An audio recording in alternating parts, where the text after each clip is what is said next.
आस्ते कदम महाराज गणपती गजश्वपती भूपती सुवर्णरत्न श्रीपती अष्टवदान जागृत अष्टप्रधान वैष्ठित न्यायालंकार मंडित शस्त्रास्त्र पारंगत राजनीती धुरंधर प्रौढ प्रताप पुरंदर क्षत्रिय कुलावतंस सिंहासनाधीश्वर महाराजाधिराज श्रीमंत योगी श्री श्री श्री छत्रपती शिवाजी महाराज की जय। स्वराज्य रक्षक छत्रपती संभाजी महाराज की जय। जय जिजाऊ जय शिवराय। छत्रपती शिवाजी महाराजांच्या पदस्पर्शाने पावन झालेल्या भूमीत मला शिवरायांविषयी माझे मनोगत व्यक्त करण्याची संधी दिली त्याबद्दल आयोजकांचे आभार। महाराष्ट्राचे आदिदैवत भूपती नृपती पृथ्वीपती परमप्रतापी प्रगल्भ बुद्धिमान विज्ञाननिष्ठ जगद्विख्यात विश्ववंदनीय राजाधिराज योगीराज श्रीमंत योगी छत्रपती शिवाजी महाराजांना या जिजाऊच्या लेखीचा मानाचा मुजरा। छत्रपती शिवाजी महाराज की हे शब्द कानावर पडतात ज्याच्या मुखातून आपोआप जय बाहेर पडतो। रक्त सळसळते, छाती अभिमानाने फुगते, अंगावर सरकन काटा येतो। अशा माझ्या मराठमोळ्या बंधू आणि बहिणींनो, मी शिवानी जगन्नाथ शेळके आज मी येथे अशा एका महान महापुरुषाची गाथा उलगडणार आहे ज्याचा मला तुम्हालाच नाही संपूर्ण जगाला अभिमान आहे। विजयसारखी तलवार चालून गेला, निधड्या छातीने हिंदुस्थान हालून गेला, वाघनख्याने अफजल खानाचा कोथळा फाडून गेला, स्वर्गात गेल्यावर ज्याला देवाने झुकून मुजरा केला असा मर्द मराठा शिवबा होऊन गेला। आज मातीमध्ये जन्म घेतलेल्या मुलाला सांगावे लागत नाही की छत्रपती शिवाजी महाराज हे कोण होते, कारण जन्मताच इथली माता त्याच्या मनामध्ये शिवरायांचे नाव करून ठेवते। शिवछत्रपती हे नाव भारतातच नव्हे तर संपूर्ण जगाच्या कानाकोपऱ्यापर्यंत सर्वत्र पसरलेले आहे।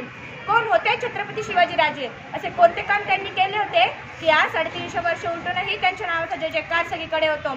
इथल्या लोकांना तर सोडाच, पण इथं दराखोरांना जरी विचारले की छत्रपती शिवाजी महाराज हे कोण होते तर ते सांगतील रुद्राचा अवतार तो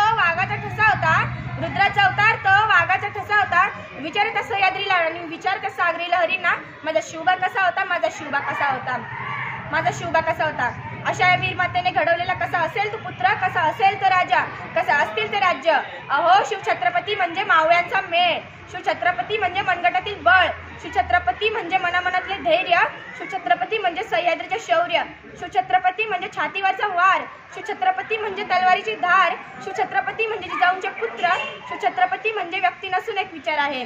व्यक्ती नष्ट होतात पण विचार कधीही नष्ट होत नाही आणि अशा या विचारांना घडवण्याचे काम केलं राजमाता जिजाऊंनी। मातेकडून मिळालेले संस्कार व स्वराज्य स्थापनेची शिकवण घेऊन जिजाऊ शिवाजी महाराजांनी आपल्या बांधवांना गुलामगिरीतून मुक्त करण्याचा दृष्टिकोन स्वतः शिवबांसमोर ठेवला व त्याप्रमाणे वाटचाल केली। सह्याद्रीच्या कडेकपारीत भटकंती करून सवंगडी गोळा केले, तानाजी नेताजी येसाजी बाजी सूर्याजी अशा जीवाला जीव देणारे मावळे जमवले। रायरेश्वराच्या साक्षीने स्वतःच्या पावन रक्ताचा अभिषेक करून स्वराज्य स्थापनेची प्रतिज्ञा घेतली। हातात धरली तलवार, छातीत भरले पोलाद, धन्य धन्य हा महाराष्ट्र, धन्य आपले महाराज। निरक्षर मराठ्यांचा इतिहास सुवर्ण अक्षरात लिहून ठेवावा इतका तेजस्वी आणि ओजस्वी इतिहास याच मातीमध्ये शिवरायांनी घडविला। मित्रांनो, आजच्या युगात खरी गरज आहे ते म्हणजे शिवरायांचे विचार व गुण अंगी बांधण्याची, शिवरायांचा इतिहास जपण्याची, गडकिल्ल्यांचे रक्षण करण्याची, जातभेद न मानता सर्वांनी एकत्र येऊन कार्य करण्याची। आणि हीच असेल माझी राजाची जयंती, शिवछत्रपतींची जयंती। जाता जाता मी एवढंच म्हणेन, तोंडात नको हृदयात शिवभक्ती नित्य असू दे, शिवशाहीची सारी तत्वे वागणुकीतून तुझ्या